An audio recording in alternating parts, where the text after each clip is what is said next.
Welcome to the Elk Talk Podcast with Randy Newberg and Corey Jacobson. Presented by the Rocky Mountain Elk Foundation.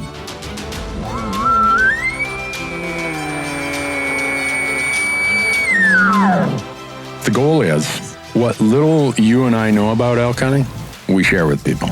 I've got an elk bugle, it's like 120 yards away. What do I do? First off, the thought would never cross my mind when an elk's bugle 120 yards away to call anybody on a cell phone. All elk? All the time? Only elk? Only elk. Well, it's us having conversations, so we usually go down some rabbit holes, but If you hunt with Corey Jacobson, you will find the landscape is full of rabbit holes. We're just going to make this up as we go. and you look at it like, oh, that's a target-rich environment. But if you're trying to single one out, a solo target there is much easier to go into than a big group. We record everything, so there's no BS and no lying, no faking it with us. Did we hit the record I button? thought I forgot to hit the record button. If you want to know something about elk hunting, this probably isn't the podcast to listen to. Should we give them a list of all the other podcasts where they might learn something?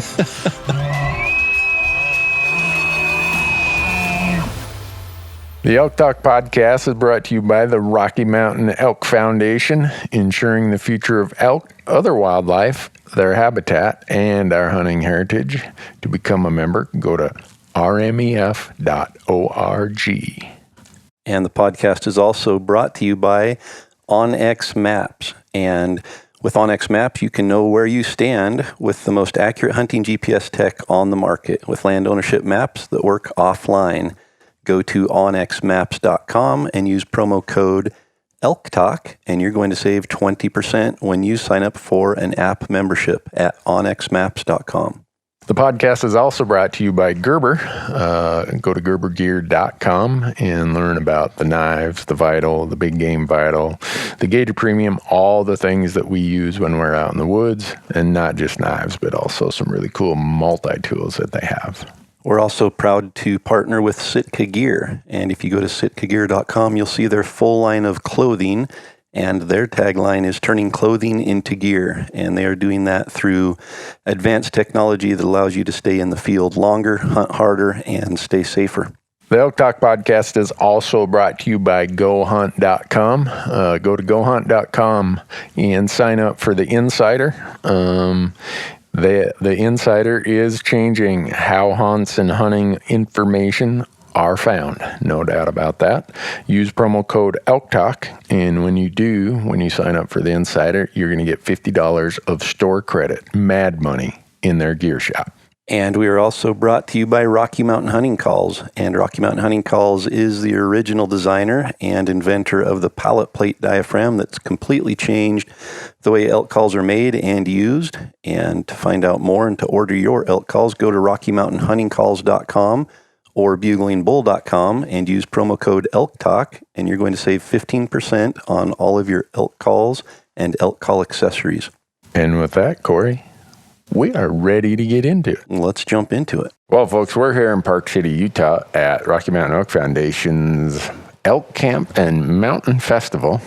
And Corey and I are trying to figure out just which of the multitude of great Elk Foundation partners who are here we should have on the podcast.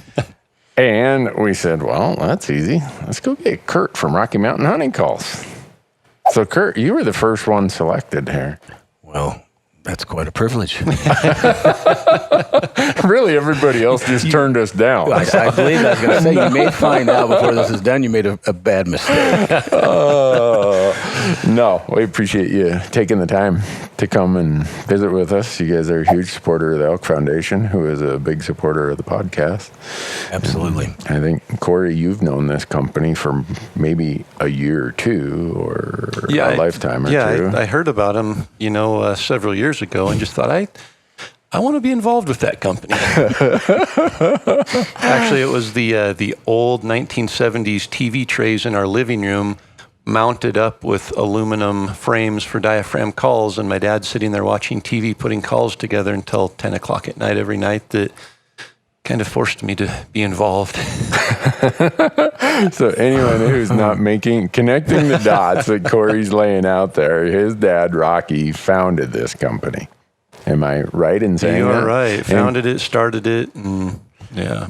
And Corey became one of the indentured servants, free child labor. So I can't say that. I have never personally built an entire diaphragm call in my life. Really? Wow. And I intend to keep it that way. You just punched out the pieces or stretched the latex? Not even that. No, I mean, every once in a while I would do something, but I've never been involved in the process of building diaphragm calls. I've used them. Yes, you have. It's like taxidermy. My dad was a taxidermist too. Oh, really? I didn't know that. And he tried forever to get me to flesh bear hides. And I said, no way. I'll let you mount my animals, but I am not getting involved in the process. Oh, that's funny. Yep. So, Kurt, you are in charge of the operation there in Kemia, Idaho. Kemia, Idaho. That's right. Yeah.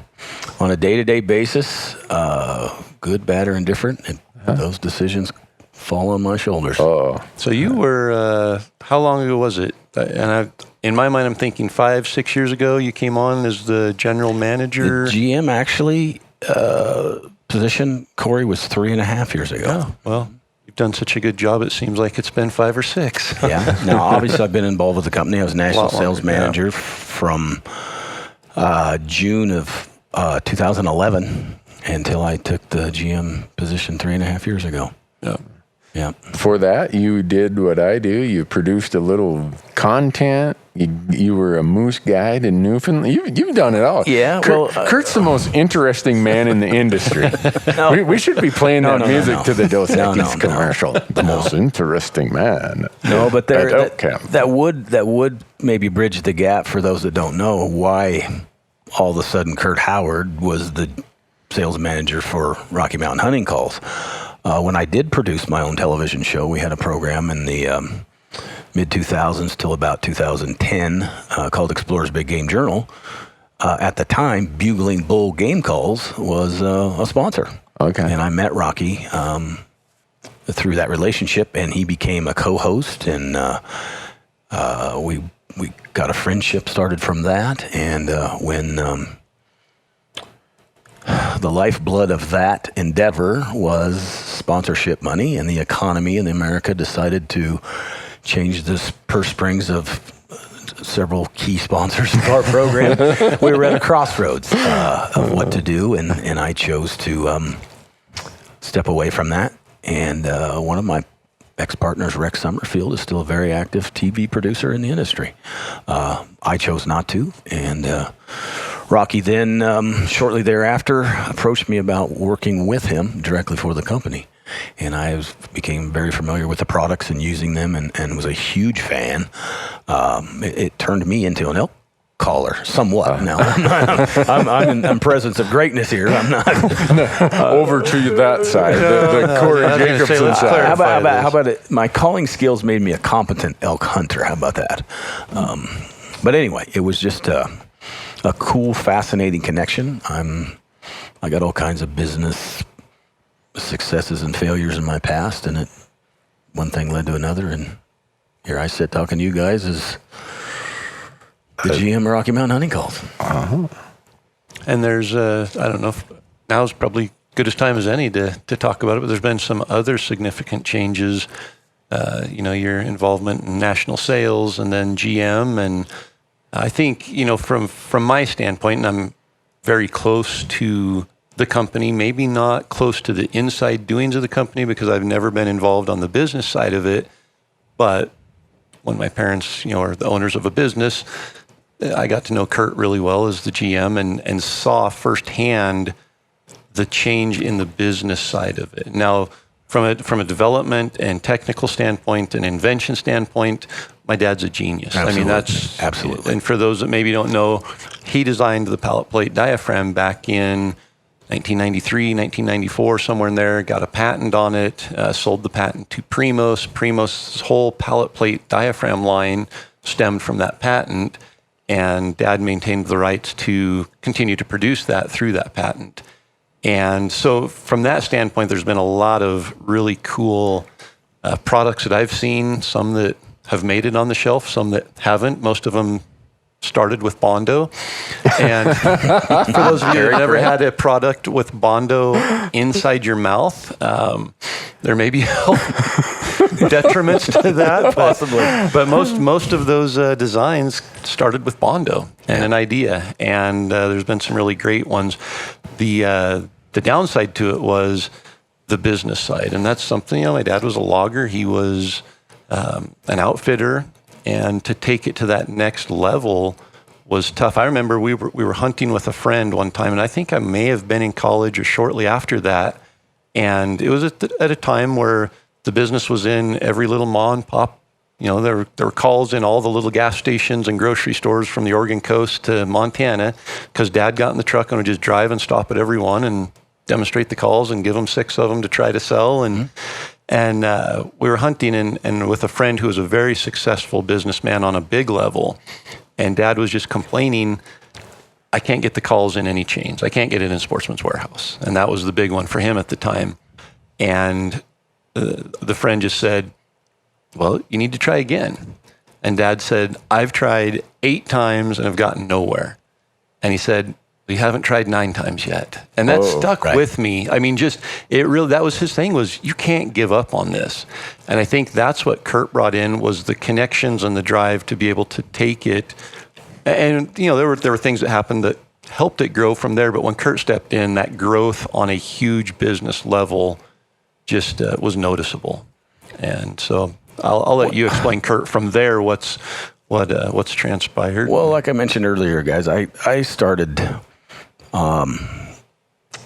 early on in life with an opportunity to kind of start my own thing, and I did that based upon the retail side of stuff.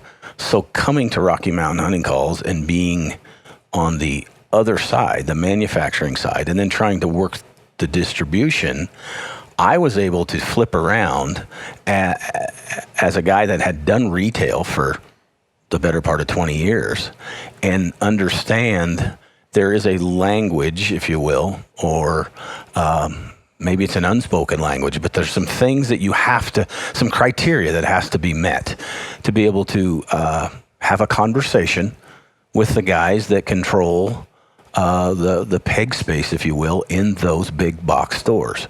And with that, I was able to devise a plan, a determination to take the product, knowing that the product full well was worthy of anything out there.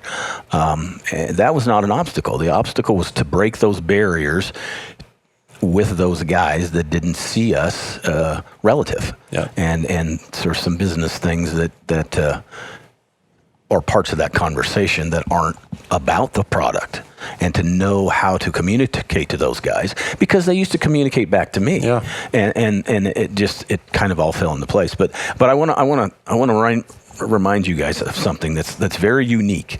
We're sitting together having this podcast today in July of 2019. Yeah. You talked earlier about the patent, Corey. This is the 25-year anniversary this month of the pallet plate diaphragm. It was patented in July of 94. 94. When I ran into Grant Foster yesterday, who was the guy who wrote the patent, and actually the guy who defended the patent in court when Primos had it. And just a lot of great history. And your dad tells a story about how he's probably one of the best patent attorneys in the United States. And when your dad and Will put a deal together, your dad didn't realize it, but he had worked with Grant to get the patent. Yep. And when Primos and the guys bought it, Grant went with the patent. Yep. So any endeavors... And Grant couldn't represent my dad in that dealing because he was representing Primos in the dealing, because Primos wanted him to be with them. Yep. Wow. Yeah. And it was unfortunate moving forward for Rocky Mountain Hunting Calls. Several different ideas your dad has come with over the years to not have his services. Yeah. We've got a good guy now, but yeah, there's a little story with that as well. Absolutely. I wonder if the people listening to this, because every hunter I know says, I need to invent this, or I've thought about this and I need to make a business of it. Corey, you watching your parents struggle through this, and Kurt, you having bootstrap businesses, you would probably laugh if someone came to you and said, "Oh, I want to start a whatever XYZ hunting business." It'd be one of those, if you only Good knew, luck. right? Yeah, I've had that conversation with a guy or two. Not that I discourage anybody, it's all hard work and determination, but there's a learning curve and a whole amount of information out there that to the entrepreneur that sometimes they don't have privilege of knowing at the beginning, and it can be discouraging, like you talked about. Even your dad in the beginning. I know it's 8 times, but try 9. Yep. Did you knock on the door the 9th time, Kurt? Was that you? Or 10th or 11th? I guess I wouldn't have kept track. Randy, I'm not smart enough to know when to quit. To me, I look at it where take somebody like Corey, for instance, who can be competitive on a stage and with the elk calling, and there's a performance element in the fact that there's people watching, and you're having to perform your skill for judging, and people judge you whether they're part of the judging panel or the audience. But so for me, successful steps in a business is my competition. That's what I turn it into that. And so I don't want somebody to tell me no if I don't feel like their answer is good enough. It's okay to tell me no if I understand why it's a no. And I'm like, because if they say, well, the no is because you brought me something red and I wanted it green. That's okay. Mm-hmm. I'll come back to you tomorrow with something red. Yeah. And so that's kind of what it was about. I just look at individual victories within what we're doing and count them as blessings each time we make one more positive step, and that's kind of a motivator to what's the next one. One thing, and this is as a CPA of 30 years, and getting to watch a lot of successful business people bootstrap it and somehow make it go. They would all be really good elk hunters, whether they hunted or didn't, because they don't give up. They like you said, okay, you wanted red? I'll bring you red tomorrow. Okay. 12 times, 13, however many times I got to knock on your door. And I think there's a lot about business and hunting. You learn how to deal with failure. You learn how to deal with things that were maybe out of your control, but somehow, how do I adapt rather than just blame it on the thing I can't control? It's like the wind. The wind's out of our control, but we can control how we use the wind. And yes. So, it's same. Yeah. So many principles. Yeah, and so I would say every successful small business owner I know would have been a great elk hunter, just because they don't give up. Yeah. And most of them didn't even give themselves an option for failure. It's just that you'd say, well, what's plan B? I don't have plan B. I got to make this work. Yep. Yeah, I'm not a plan B guy. Yeah. I'm just going to rework plan A until plan A fits Well, the bill. you use the red-green example of, hey, I brought you something red, you want something green, I'll bring that back. There's also another way to do that, and that's convince them that they need red. And that, explain to them, educate them on that. And I think there's a lot of that goes on. People give up too early. And if they don't believe in a product or have a product they believe in or are passionate about enough to be able to say, listen, I know that this is different. This is something that's going to be completely different on your shelf, but here is why it's going to work, and explain to them. And I say the word explain like it's a one-time conversation.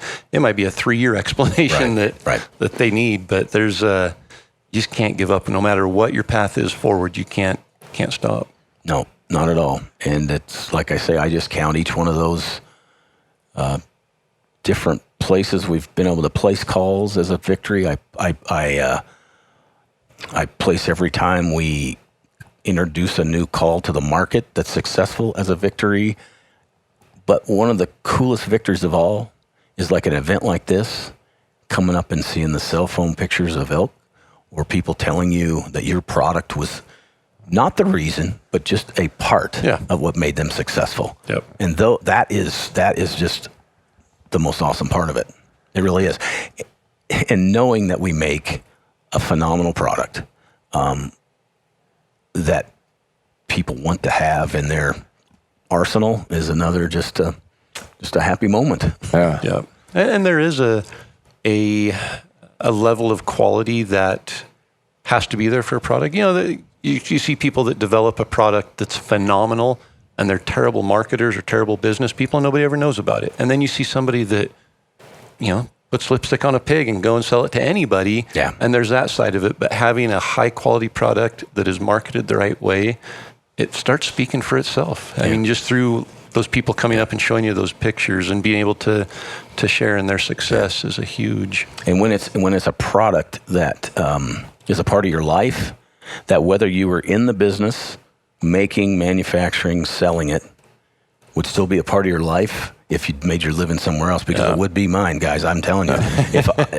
I'm fortunate, I'm blessed every day to work for Rocky Mountain Hunting Calls and work with everything that goes with that. But if I was a CPA, for instance, Randy, I'd still be an elk hunter. Yeah. And so I get to do what I love. Yep. Absolutely. And that going back to the quality product, I can remember telling my dad, I think it was after high school, and I had left the house because I probably couldn't have told him that while I still lived in the house. Calculated on your part. If I find a better diaphragm call that's not made by you, I'm going to use it. I am going to use the best product.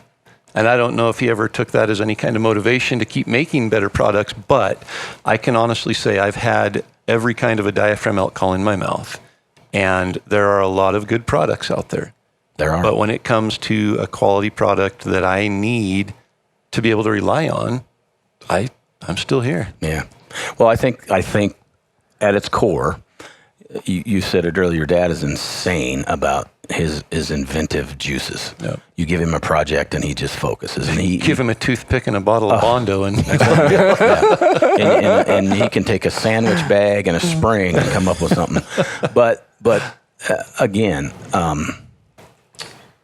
he never, in my experience with him, now obviously he spent many more years, never tried to create a product just to sell it. Yeah, never. Only focused on something that he would truly only take in the woods to trust to get him an elk. Yeah. Or to make something better that wasn't quite fitting right. the bill and working the way it should. But it was still always focused around the performance of that product. Yep.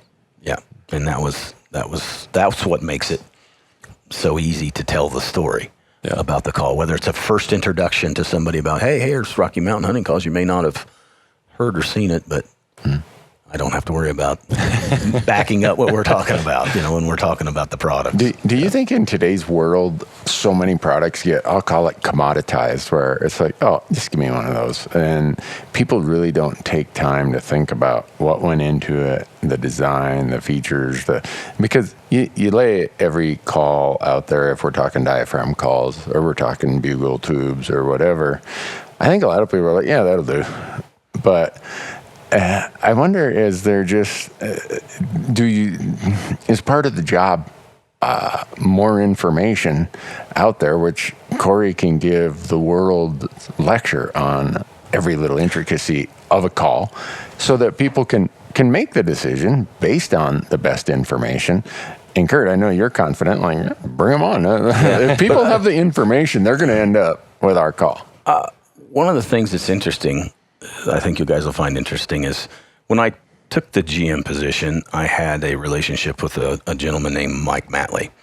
And I met Mike back in my television days when he was the national sales manager for most of all of Pradco brands. Mm-hmm. The fishing stuff. Yeah, Pradco was fishing, but he was their hunting categories. Oh, okay. So it was companies like Night Rifles and Night and Hail Game Calls, Summit Tree Stands, and those brands that Pradco represented.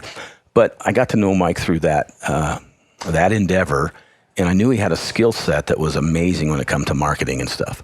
And that was one of the areas that I knew something about, but I knew that it wasn't my genius, if you will, and I wanted to surround myself with people that had geniuses in areas that I didn't, to be able to fulfill what I wanted from my position with Rocky Mountain. And to speak to what you just said, Randy, Mike is a Midwestern, Southern Iowa guy that is an absolute beast of a whitetail killer. But people really don't know that part of Mike. He's very humble. But he's got a trophy room that would blow you away with big, big whitetails. Huh. But what I'm getting at, Mike is a whitetail guy through and through. So when you throw an elk product at him, he sees it differently than we do because it's not his thing. So Mike brings an element to Rocky Mountain Hunting Calls that he can ask those questions that we, as elk guys, probably just take it as a given, if you will. Take it for granted. I'll tell a little story on Mike real quick, and this goes back to when he worked with Pradco and he worked with Night and Hail. Night and Hail had come up, and I don't know the years and that things. That's irrelevant. But Night and Hail had created a bugle tube, and they had never put one on the market. And they sent one to Mike, and he got it. He opened it up. He looked at it. He said, okay, elk bugle. He blew into it. He blew into it. He blew into it. He got on the phone. He called up the guys at Night and Hail. He says, this thing's a piece of junk. It doesn't work. They said, what do you mean? It doesn't work. He says, it doesn't sound like an elk. I'm blowing into it till I'm blue in the face. It doesn't sound like an elk. They said, well, what diaphragm are you using? He says, what's a diaphragm? So there's where Mike can bring a perspective that we wouldn't even think of. Yeah. We see an elk bugle, call it a grunt tube, call it a bugle tube, call it what you will. It's just instant. Given you have to have a diaphragm. Yeah, I mean, you don't think there's any other way to do it. And so when we work together on new stuff and where we're headed, he brings that side to Rocky Mountain Hunting Calls. That's very, very valuable to where we're at and where we're going to go. Answering every question, making no assumptions. And sometimes I tease him about being negative Nelly. I'm like, Mike, every time I come up with an idea, you have a way to tell me and kick me in the gut a little bit about, well, I didn't think about that because, that's something that I wouldn't have thought about. Yeah. That's great. So tell us, I maybe earlier wasn't the time to answer the question, but there's been a change within the business of Rocky Mountain Hunting Calls recently that I think there was an announcement, but a lot of listeners probably may not know. Right, if they don't read the regular press releases in the outdoor industry or something, they might know. But I assume you're speaking to the change in ownership of the company, Corey. No, I was actually talking about the new Sitka subalpine covers that we're putting on the bugle tubes. Okay, well, I can talk about that too. Wow, I let that cat out of the bag there, Kurt. I didn't think that we were ready to announce that, but I guess you let it out. Well, now it's on the Elk Talk podcast, so it's official. Okay. Well, it was in the Outdoor Wire, Kurt. It was. Well, both announcements actually were. So was the Sitka. No, that was what I was referring to, the change in ownership. Yeah, so it has been my mission, if you will, the last couple of years to fulfill your dad's desire to move away from the financial side of the company. He doesn't want to be away from the company in the aspect of squashing his desire to develop a product or help us work on a product or even promote the company and be out and like he's out here this weekend helping, doing, shaking the hands and talking to the guys in the industry that he knows. But just the day-to-day responsibility that goes with the side of it with the financial and also setting him up and launching him into retirement, if you will, so that he can live a life of a retired guy that worked hard for so many years and can financially afford that. And when I first got involved with the company, one of my best buddies back from the Midwest that I knew growing up told me, he said, Kurt, when you get involved with that, if you have any aspirations of ever being part owners or something, he says, don't work at it so hard that you create a position where you can't afford to buy it. I said, that'll never happen. I'll be fine. No, baloney. It happened. So I'm fortunate enough to know a lot of great guys. Mike is one of them. But we've formed a group of 3 of us together to buy the company. And that's about as simple as it gets because there's no other change. Yep. Other than, like I said, from day to day, the financial burden comes on us, not on your parents any longer, and we can free your dad of that burden and call upon him for some R&D stuff, call upon him for promotional. We'll handle the day-to-day finances and you just have, I think Amazon has that monthly shipment thing that you can get it on a scheduled shipment. So you probably just ship him a bucket of Bondo every month and turn him loose and say, bring us new products. And yes, I have a whiteboard in my office and it's from top to bottom. There's probably a half a dozen things that we've turned him loose on. And some of them are things that are going to happen fairly soon. And some of them I know are a couple, 2 or 3 years down the road. But that's the deal. Like you said, Randy, that officially went out on the outdoor wire 3 or 4 weeks ago, but it's been seamless. I mean, it simply is just some names on paper and some banking things, and the rest of it is just, there's no change there. Nobody will really even know that side of it, just because we didn't want it.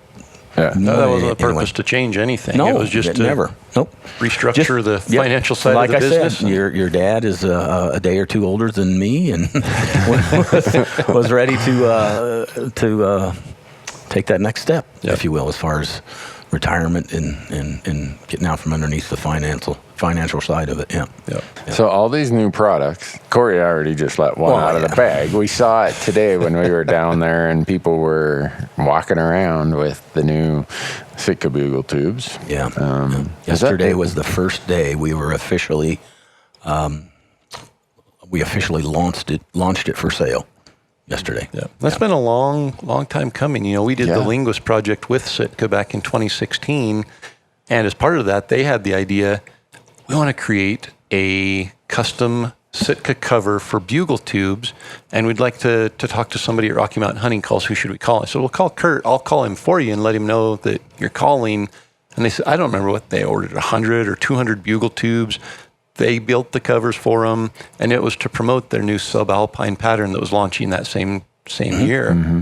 And so we hunted with them in 2016, and then in 2017 they officially launched the pattern on the gear, and they had these 200, I think it was 200 bugle tube covers made with the Bully Bull Extreme bugle tube, and they might have used 20 or 30 of them for promotional things, and they called me and said, hey, we got our use out of them. Do you want the rest of these? Which, of course, I said, yes, please. And they said, you can't sell them. You can't do anything other than just give them away for promotional things. So anything you want to do, you give them away for promotion. So we used them for free Friday giveaways on Instagram. We used them at little contests we did, anything that we could do to promote them. And it didn't take very long to start getting the messages and the emails coming through. How can I get one? Did you just cut a sleeve off of a shirt? What did you do to create that? I want one. I will pay whatever it takes. I mean, I had a guy offer me $100 just for the cloth off of mine to put on his bugle tube. And I didn't give him one of the free ones either. And that's how limited they were. Right. And we stretched those for the last 2.5 years. And I have officially given away the last promotional one. And through all that, I think I'm busy with a lot of different things. Elk calls are not my business, and I worked with Sitka and tried to make things happen. Which Sitka's a big company. There's a lot of legal things when it comes to using their pattern. So anyway, long story short, I handed the ball to Kurt and said, I opened the door, you run with it. And Kurt made the deal happen with Sitka. They got licensed. Rocky Mountain Hunting Calls is now officially licensed for the subalpine pattern on one product. And it's pretty exciting to be able to meet the demand that created over the last couple of years. It has been a long time coming. It's been a customer service nightmare. Really? Telling people no. I mean, because we couldn't. They say, well, how do we get one? Well, you need to follow Elk 101. You need to pay attention to Corey because he's going to give one away. Yeah. And hope that you win one because that's the criteria for which they are. And like Corey said, the guys at Sitka are super, super nice. I've started a relationship with those guys at the first of the year. And I'll admit, I tried to use, again, the business side of me, said, well, let's try to utilize some relationships to figure out what they're looking for to get a license, because there's products out there in subalpine before Rocky Mountain was able to do a bugle tube. Whether it's bows or backpacks or whatever. And so I did. I leaned on Corey a little bit, and he pushed a button or two, and the light didn't come on with that switch. And the guys with RMEF, wonderful relationship and partnership with Sitka, and all that goes with that. And we kind of leaned on that a little bit. And then and goes back to what we said earlier, guys. I kind of decided, there is no plan B. It's plan A. For an answer. So what do we do here? And I said, you know what? And I told Corey, I think we had a conversation on the phone, Corey. I said, this is not your responsibility. It's my responsibility as the GM of Rocky Mountain Hunting Calls to make it happen. So what do I need to do that? So I checked around on with a few other guys about who would be the point of contact, who somebody could make it happen. And when I started to reach out to those guys within the big game department at Sitka, I found out that they wanted this to happen as much as we did, as much as anybody did. And in fact, I teased their marketing guy at ATA, in fact. I took a tube out there because the only sleeve you ever let me have, Corey. And I took it to ATA, and the guy, he said, "Oh, I've wanted one forever. Can I have that?" And I held it out to him and took it away, and I said, "No, you cannot." I said, "This one's mine in case this never happens." Now you know how everyone else feels. That's right. Now you know how everybody else feels. And but the guys were great. They went to work with legal at Gore, and we worked it back and forth for about 90 days, and we finally put the deal together, and we've actually had the agreement in place since the 1st of April. But that doesn't mean just because I had a contract that says you guys can do this and coordinate it with the Bully Bull Extreme, that where did the covers come from? So then I had to get involved with all the intricacies of sourcing the material through Sitka, where they get it and get it here and assemble it on the tubes. Get the sleeves built first, and to us it's kind of funny, but we staged. We knew we had a limited run on this first rip. I mean, we do. I mean, there's only so many of them out there, and when they're gone, they're gone, and we're going to work for getting more, but we don't know when that day is going to be when we see them next. We may not get through 2019. And be able to offer another one when this first run on is gone. It may be something that happens after the first of the year. We're trying, but I no promises. But we staged about 2,500 tubes in the factory that we put together naked, if you will, and just staged them to anticipate all hands on deck when we got these. And we knew that this would be a perfect place to launch it. So we set ourselves up for failure, but we got through it. And when the covers landed in Kamiah, and we started the team of guys that do the assembly and the gals there at the factory to put them together, we went to work selling them to distribution.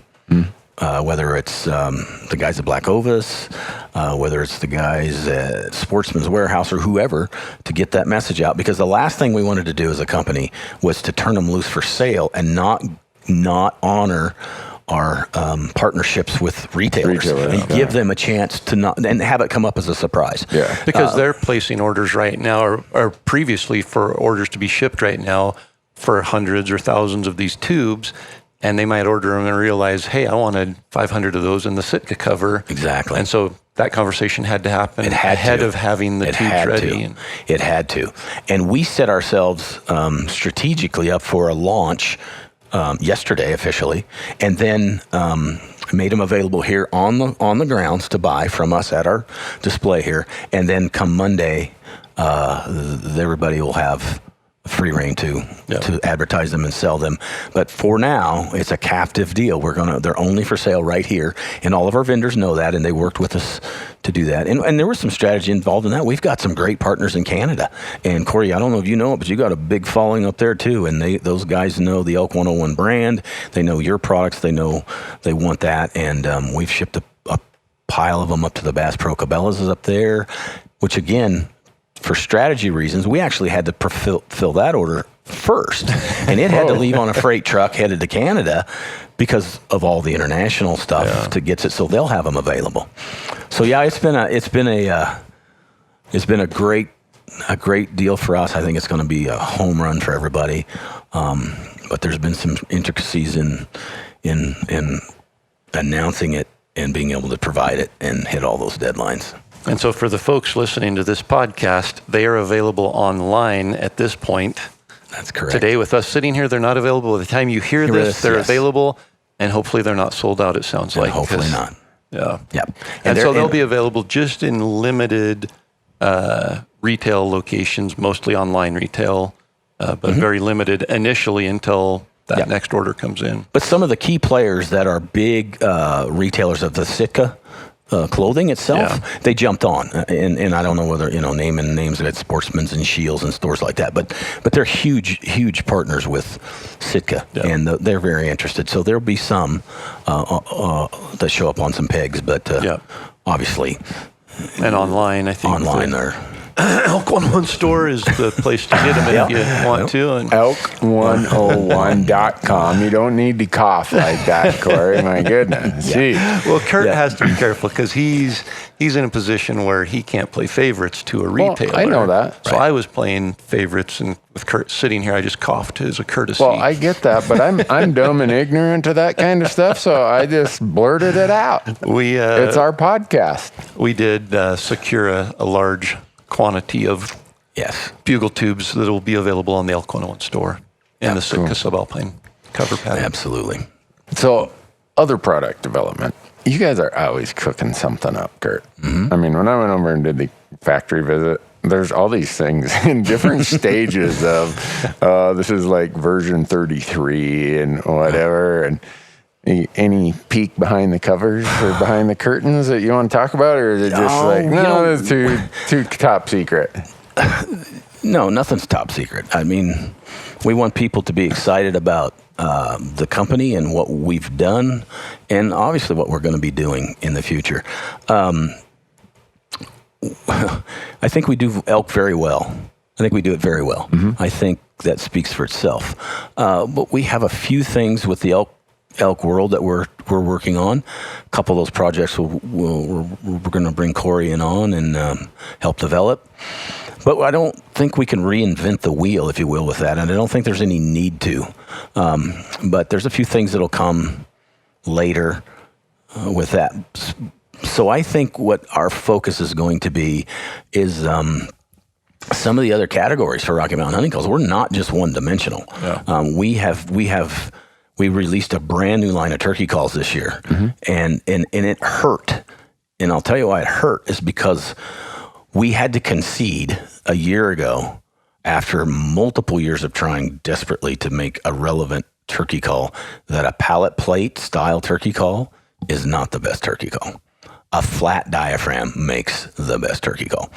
And so we got involved with some guys that had won some titles with some turkey call stuff, and we turned loose three new flat turkey calls this last year, and they kind of caught fire. They were phenomenal. And we have had nothing but wicked success. So we know in going into 2020, we've got that snowballing. That's going to be great for us. And we don't look to take that whole thing over. We just want to have some relevance in the turkey business with some great, outstanding calls. I think we've done that.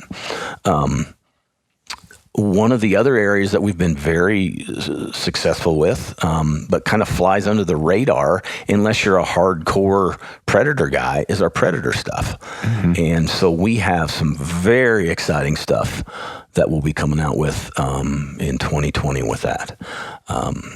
And some of that I don't really want to let out of the bag yet. But I will tell you guys, we're going to introduce some stuff that's special, some things that you haven't seen before from the predator call world. That'll be people want to have. They'll want to have those, whether it's in their pocket or a lanyard around their neck or whatever you want to say. But in the handheld predator market, we're gonna have some things that people haven't seen before. We're very excited about that. Those have been through the testing stage, if you will, and we've failed with some models and some examples, and then we've kind of stirred the pot to where we've come out with the right recipe for what we think is going to be a very, very positive move for us in that area. And like I spoke with you guys earlier, having somebody like Mike involved with the whitetail, that's going to be a no-brainer.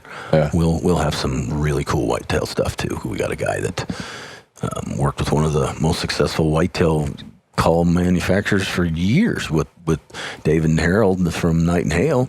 Those guys have now retired and gone off to do different things, and Night and Hail doesn't exist anymore at a capacity like they used to.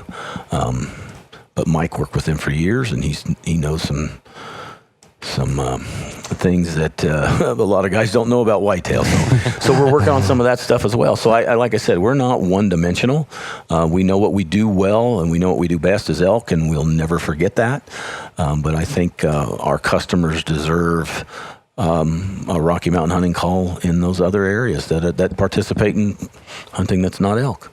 Yeah. And we're going to try to provide a great product for them there too. So when you invest all this time and effort in R&D and version 1 through 20, and then it's like pushing the boat away from the dock, is there some apprehension of, is this boat going to sink or is this boat going to float? Oh, there's always that, Randy. There's always that. Sleepless nights. And it's again, there's many variables in that. And if it's the product that you thought you had didn't resonate with the buyer or the consumer you thought you were targeting, if your marketing efforts, to target the right guy or gal or whatever for that product, you didn't hit a home run with that, you don't see the successes. I mean, our turkey calls are a prime example of that. I mean, we held on to the fact that we should be able to make a really good turkey diaphragm because doggone it, we make really good elk calls. And we had to come to the realization that, we didn't make that great of a turkey call. It worked. Guys killed birds with them, but it just didn't compete at the level that some of the master call builders did in that area. So until this year. And now we've had master call builders use our calls and give us kudos. Said, guys, you did it. No. You did it right. You make an awesome turkey call. It's got to be hard, though, to swallow what, kind of walk away from the date that brought you to the prom, and say, you know what, this date just is not going to get it done. I know, it is. But again, at the end of the day, speaking to exactly what you said, Randy, we always have to fall back on what brought us, and that's the elk stuff. Mm-hmm. And if our customers continue to be loyal and patient like they are, they'll tolerate a less than wonderful turkey call, which they've done. Yep. But boy, when you get one in their mouth, it's like the ones we got now. Then the emails come and the social media stuff. The cool part is you've got an elk call. You've got a loyal following, a big following of elk callers who love the elk calls. But a lot of them hunt coyotes. A lot of them hunt turkeys. And they have to go and buy something else, another brand off of the shelf, and they feel unloyal, and they want it. And so to be able to offer quality in each of those categories is, just another huge step forward in continuing that snowball of loyalty and of even beyond customers, retail, who now is getting the demand from customers saying, where are the Rocky Mountain Hunting Call turkey calls? Yeah. And they say, well, we don't carry the turkey one. What? They're the best turkey calls there are. We need to carry those. And so that's how retail, if enough customers come in asking for it, retail's going to call you, and you makes your job easier because now they're calling you asking for the product instead of you having to knock their door down to deliver it. And create the demand. Yep. And the best way I know to do that is to make a really good product. Yep. And it'll create it. Well, one other thing I want to talk about, and this is the amount of effort, energy, commitment you've shown, Rocky Mountain Hunting Calls has shown to the Rocky Mountain Elk Foundation. Right. You guys have said, we are here for you. We are a call company that is vested in the elk world, what you are doing as your mission. And I got to see that because I was on the board of directors. Yes. And when you're on that side of the fence, you look at it and say, who's here supporting us? Who's here with us through thick, through thin? Who has got a long-term vision of where the Elk Foundation is going, and they want to be part of that? And I don't think it's by accident that Rocky Mountain Hunting Calls ended up being that entwined, if you want to call it that strong of a relationship with the Elk Foundation. Yeah, that was one of my aspirations, if you will. I don't know if I set it myself as a goal because I didn't even know if it was a reality. You're swimming in a pond with some awful big fish when you talk about some of the people and some of the brands and companies in this industry that support Rocky Mountain Elk Foundation. Well, not just support, but the official sponsor, official partner level. Yes. Of that's a big commitment. There's a level of prestige. I personally feel to be considered for that, because it isn't just walk up and see who can write the biggest check to be a part of that, and the process that you guys did, Randy, speaking to when you were on the board, to find a call manufacturer to be a part of it. I respected that because we didn't just go into a one-dimensional meeting. I mean, there was literally several call companies interested and poised to become a partner. But I think the passion we have for it, the passion we have for conservation, the love of it, shone through enough that they felt like if we would invest in them, they would invest in the relationship, and we've done that. And I'm telling you guys, it is awesome to be listed like that, and to see your logo as part of an event like this or whatever, just because of what they really do. And if it wasn't for what they're doing, we wouldn't be selling elk calls. There wouldn't be, I mean, their efforts have been phenomenal. Yeah. Well, as someone who sits on the board, you don't get involved in day-to-day decisions, but the excellent staff of the Elk Foundation works with people like you and partners. They have their criteria they go through, and then they kind of tell the board, well, this is kind of who we've selected and why, and the criteria. And it's not a process where they just, like you said, go, well, this person's got the biggest check, so they're gonna be our official partner. The staff at the Elk Foundation takes this really, really serious. They're all hunters. They use all kinds of product. They know, they can sort through real quickly who's committed to the mission and who's just trying to tap into their 225,000 Yeah. members. And, Yeah, so it's been fun to watch that relationship that as you and I'm not sure who you work with on the staff there, but it's Bob Swanson is the guy. Bob Okay. is a stud. He is, Yeah. and him and I have got to be very close friends in this as a bonus to working together with what they do. Yeah. But like what you were saying, Randy, one of the cool things was when we were talking in the very infancy of whether or not it would work, we had a little bit of an outside influence, if you will, because they spoke to how many people are involved with the RMEF, whether it's on their television show or whatever they do, that are true elk hunters, that always mentioned our brand as the call they used. Yeah. So, and I mean, all we did there was make a good elk call that people liked. So they were kind of like the silent cheerleader for Rocky Mountain Hunting Calls when it come down to what makes the most sense for this relationship. Well, all these guys use those calls, and why wouldn't we at least entertain what that looked like? For me, anyhow, I pay so much attention to who's supporting conservation. I mean, if it was back in the day when my wife and I were buying diapers, I'd look to see which diaper company was supporting conservation. That's how much it means to me, and I think a lot of our listeners, they want to know who is going the extra mile, who's in it. Making a commitment versus just making a donation is a difference. Yeah. And companies make commitments for the long term and the vision. It allows the Elk Foundation to build their future knowing, hey, people got our back. People are going to be there for us, so they can go do this really important work for access, for elk habitat, for whatever. And we have 8 products that we have in their licensing program that I don't know if people know it, but when they go buy a product with that RMEF logo on it, part of their money goes right back to the foundation. Right.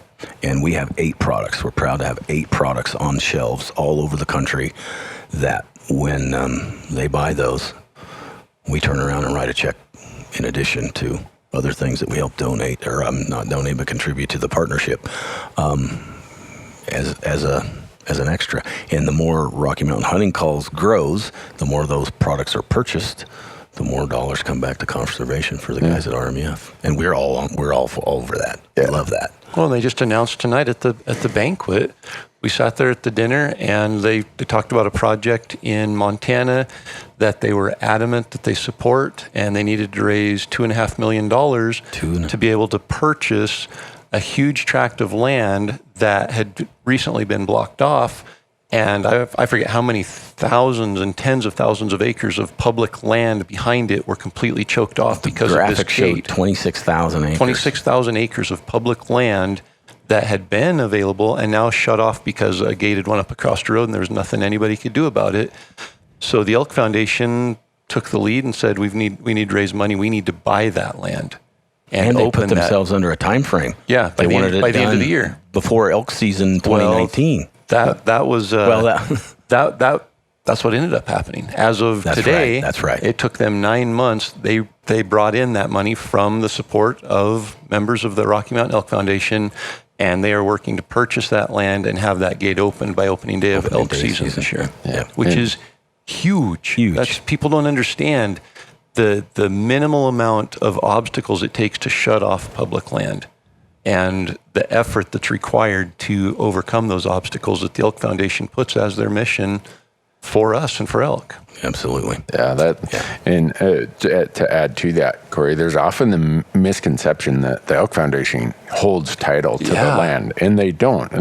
As quick as that deal closes, that land, wherever the instance might be, sometimes it's the BLM, they deed it over to the BLM right away. Land. Or they deed it over to the Forest Service right away, or to a state game agency. So a lot of people think, the Elk Foundation's sitting on all this land. No, the only land they really have is their headquarters. They don't buy land because it's private land at that point, and that's not their mission. Their mission is public land. Yeah. And so that's not their mission, but that's the goal in these access deals, is to create public access. Yeah. Well, as someone who sat on the board for 6 years, I can assure you that without the absolute foundational support of critical partners within the industry, you guys being one, Kurt, and there's so many that really love the Elk Foundation. But when you're doing your planning at a high-level conservation project or projects and say, we've got a 5-year mission for this and this and this, if you don't have that foundation of support from those companies in your industry who buy into what you're doing, everything's tenuous. You aren't going to take some of these risks. You aren't going to go out and say, we can get that done, because, what if we got to make payroll next week? Right. The Elk Foundation is beyond that point, and it's because of so many volunteers, of donors, and corporate, not corporate, but industry support. And so I hope people listening understand that there's like multiple legs to this stool of conservation.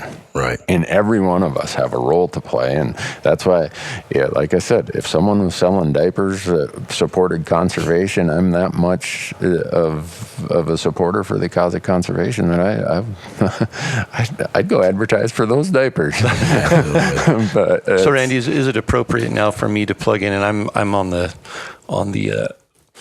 down the road anyways on this from where you are on it, but you've got a special URL if somebody wanted to sign up for a membership to the Rocky Mountain Elk Foundation. Can we share that? While supplies last. Yeah. So Gerber and the Rocky Mountain Elk Foundation this summer are doing a promo, and they're trying to see how many memberships they can sell.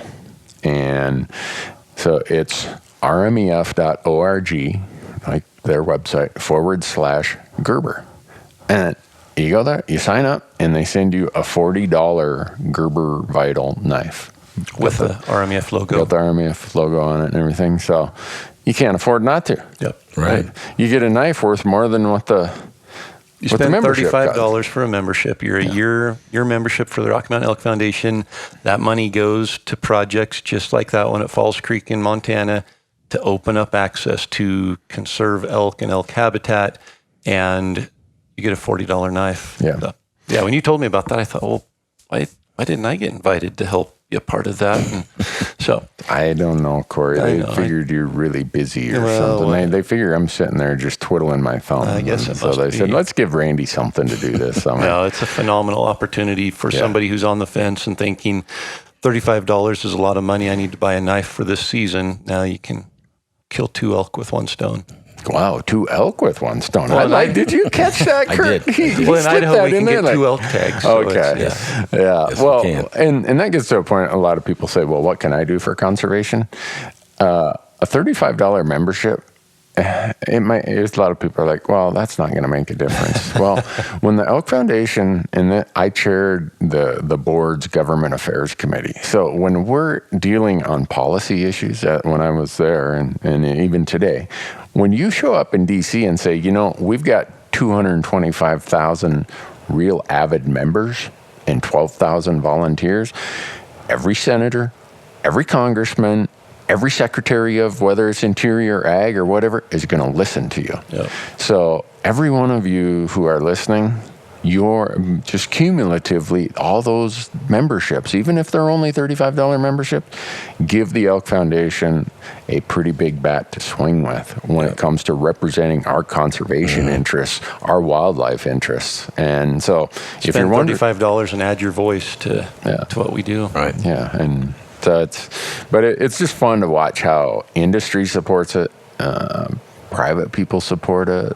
Some private landowners, a lot of these projects that get done, the private landowners seek out the Elk Foundation and say, we know you're a trusted group. We want to do business with you. And a lot of times they leave a lot of money on the table.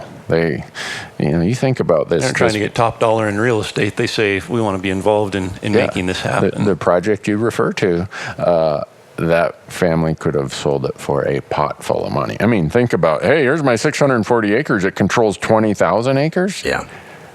Think about what that could sell for in the open market to control 20,000 acres of premium elk and mule deer habitat. So it's great that it's an opportunity. The Elk Foundation represents this vehicle where all of us can contribute in many different ways. Yeah, very much so.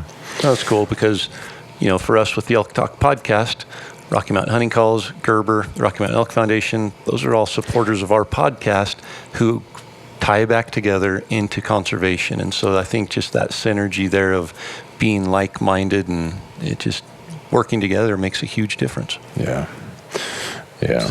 So what call are you going to send me that, Randy? You're kind of below average, but we got something that'll up your game here.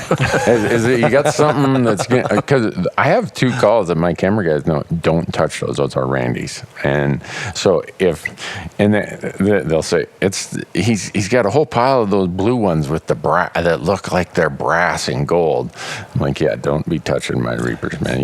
Reapers. If you want to get fired, just mess with my stash, man. We have plenty of those if that's your diaphragm of choice. It is, and it's because when I was out at the factory there, Rocky was having me blow on things. He's like, open your mouth. And, Rocky being Rocky, he's just like matter of fact. I felt like I was at the doctor's office or something. And like, let me look. Looking around. And like, man, you got a big mouth. I'm like, yeah, I know that. I mean, the audience knows that, right?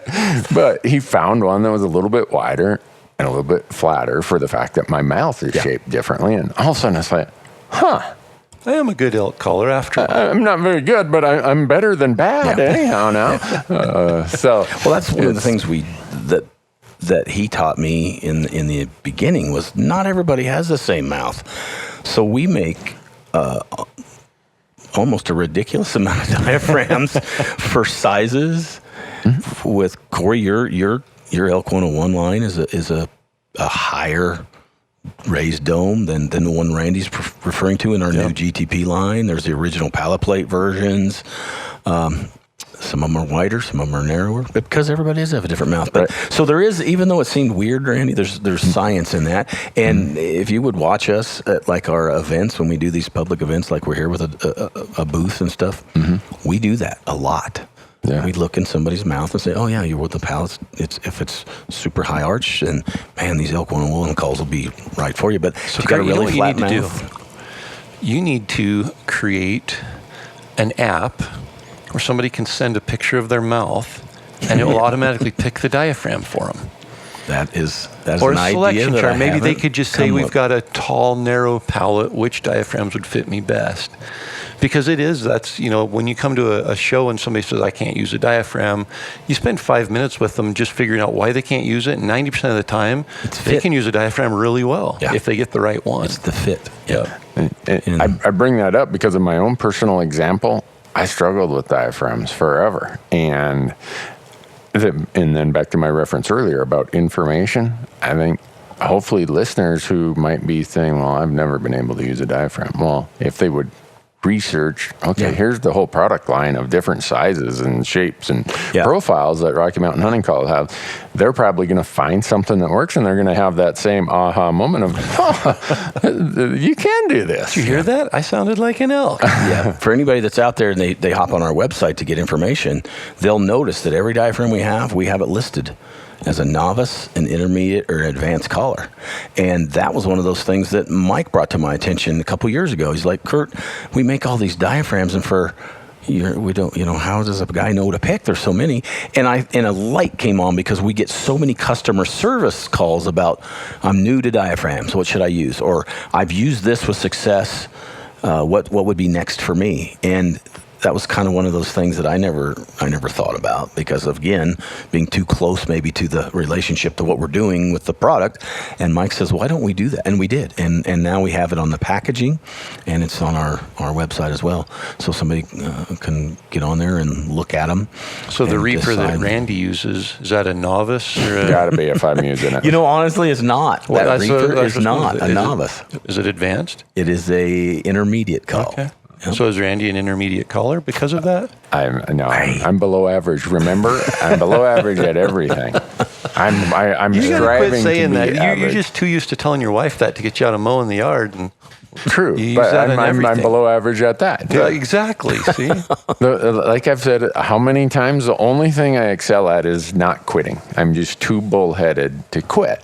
So when you can you can cover a lot of distance in life by just refusing to quit. And back to that plan B.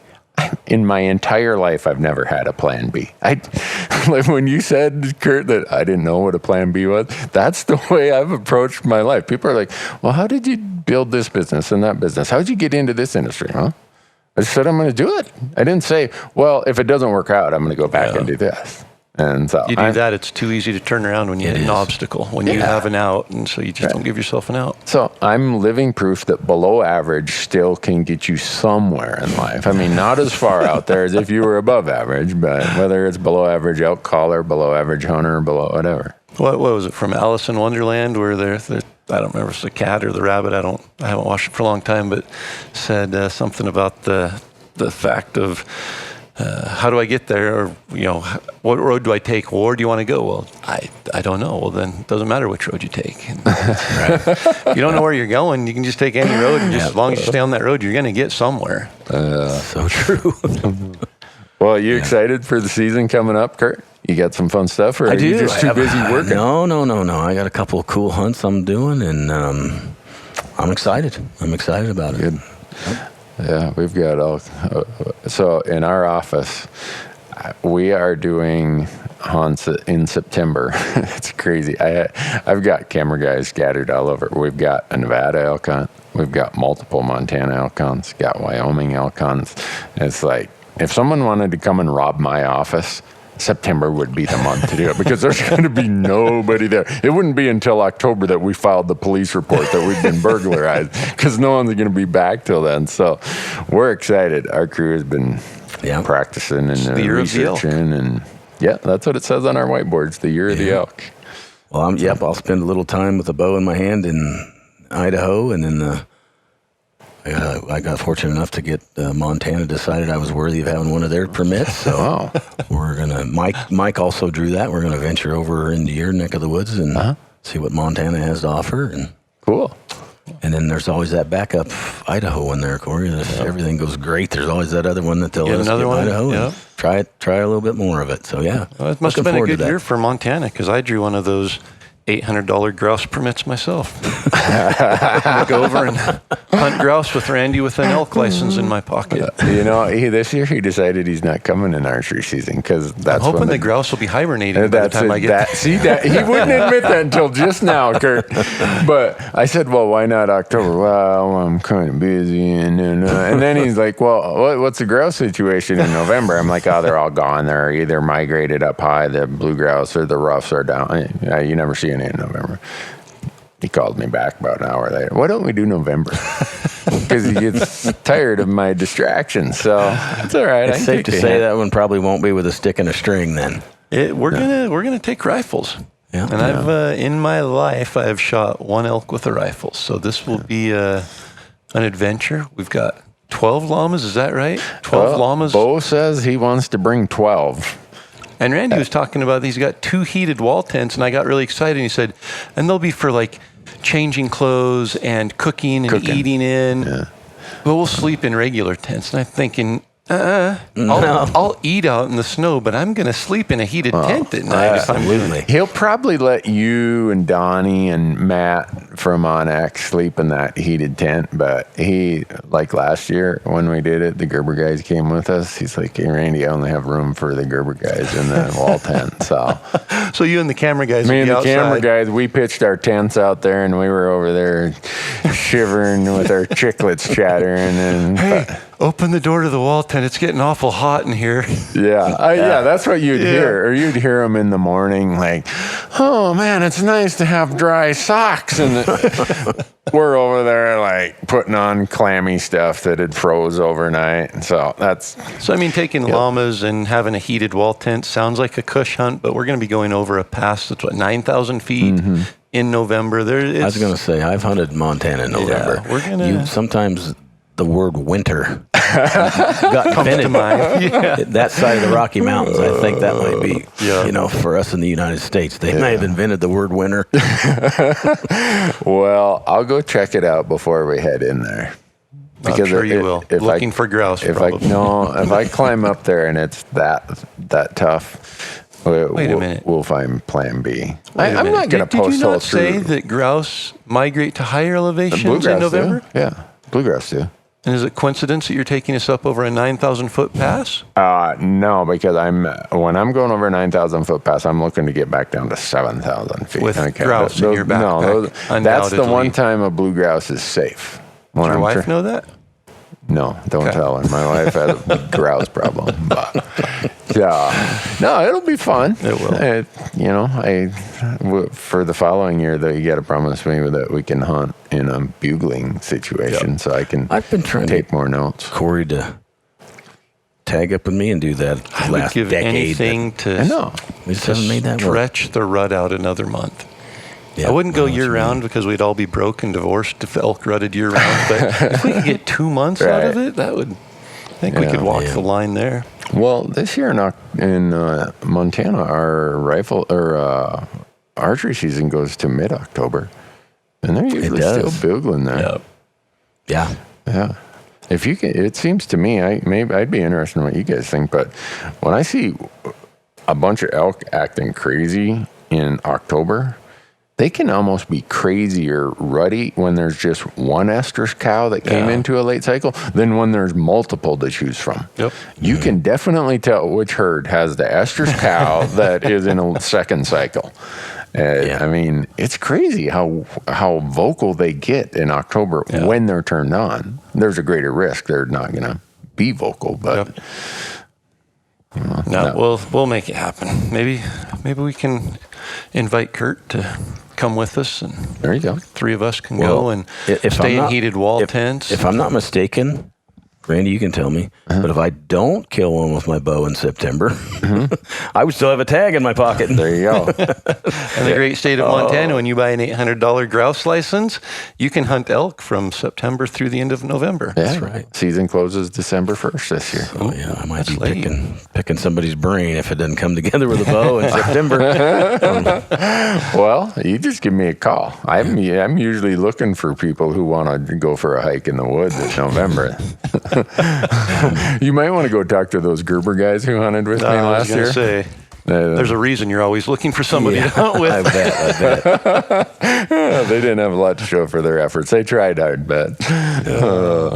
Well, Kurt, I know you're busy at this event. I'm glad you could take a little bit of time and break away with us. But one thing I want to do is, Corey, I want to officially congratulate you on winning another world championship today. Thank you. Yes. It's, it never gets old, but at the same time, I'm getting older, and the stress is every year the competition ratchets up. And the Elk Foundation 3 years ago made a decision that they were going to make the World Championships bigger and better and put in a lot of effort into it, and their efforts have shown. Have they not? There are more callers coming out of the woodwork that I've never heard of that are germane. won the men's division today. He's never bugled here before. He's only entered one other calling contest and shows up and wins the men's division. Corey, he literally bought diaphragms from us the day before the contest and used them to win the men's today. Josh Fields got third in the pro division. And again, somebody, I'd never met him. I'd never seen him before. And so I know without a doubt, for every good caller that's here in the contest, there's 100 callers out there that have never entered a contest. And it's fun to bring them out and to see what the Elk Foundation is doing, making this bigger and better, and giving people a reason to come up. $43,000 in cash and prizes given out today. That's huge. Yeah. So it's somebody said, well, you've won a lot. It probably gets old. You probably never get nervous anymore. And anything that happened yesterday doesn't matter. It doesn't matter how many times you've won it, how many elk you've called in. You've got to go up there and beat some really good callers round by round. It's head to head now, which is a cool format and a cool bracket. And for those that watched it live on our Instagram or Facebook channel today, I think you saw the excitement that it can bring because you're up on stage with your competitor. Yeah. And the 6 feet apart. The loser goes home. And so it's the fun part is at the end of the day, we're all on the same team. We're all elk hunters. Yeah. And we shake hands and hug. And it was cool to see all that. Yep. Sportsmanship in that is phenomenal. Yeah, and if somebody does get the, Tanya Harding, Nancy Kerrigan idea, a bugle tube to the knee usually doesn't stop you from bugling. So that's all in fun. But no, thank you. Absolutely. I mean, you're so well respected in that regard, and it's a pleasure to have you on our team helping develop product and having your skills involved, and hopefully that gives the consumers confidence and whatnot, because you don't just do it on stage. You also prove that there's a value in what. There's another contest out there. There's another contest between you and an elk, and you get that done too. So definitely congratulate you. Congratulations, Corey. And anyone who thinks that Corey thinks he just walks in and this gets handed to him, I've known Corey a long time, and the most nervous maybe I've ever seen Corey was yesterday.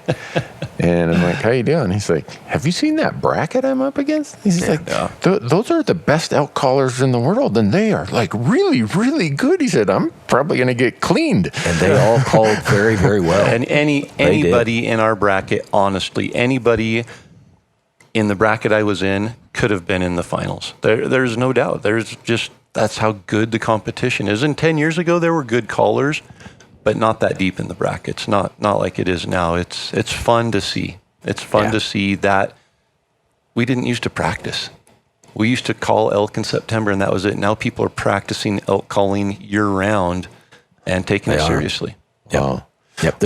It kind of has its own mini culture. It does. That it's 12 months out of the year. Yep. People can share little social media videos back and forth, and it has its own culture. Yep. The competition side of it does. Well, I know you're showering accolades on Corey here, Kurt, but I did see quite a few Rocky Mountain hunting calls up there on the podium. There were a few. A few. I believe Corey won the men's. You spoke of Josh Fields. He's one of our callers. He got third in the pros. We won all 4 positions in the men's. All 4 of those were Rocky Mountain callers. The women's was 2nd, 3rd, and 4th. We ended up with Hannah, the voice bugler gal, uses one of our bugle tubes. And then a new little fella that I had never met won the Pee-wees. Christopher. And uses a diaphragm as well as some men. That's and when that he got little up there, guy is he's amazing. 10 years old, and I thought if he called in the professional division, he could walk through a bracket. He could. The finals. He could beat people. Yep. And he's 10. So we did. Rocky Mountain hunting calls did pretty good today. Yeah, you did. Very good. I know you're too humble to say that, but I'm not. I thought it was pretty cool. Well, thanks, guys. Yeah, it was Thanks, fun. Kurt, thank you. It was fun. I always Thank you, guys. appreciate your support for us, for the podcast, for everything related to the hunting industry you guys do. Your support of conservation means a lot. Well, I'm not a very entertaining guy, but we'll try to keep making the best elk calls in the world, and I'll focus on that. Okay. Sounds great. Well, thanks for listening, folks. Yep.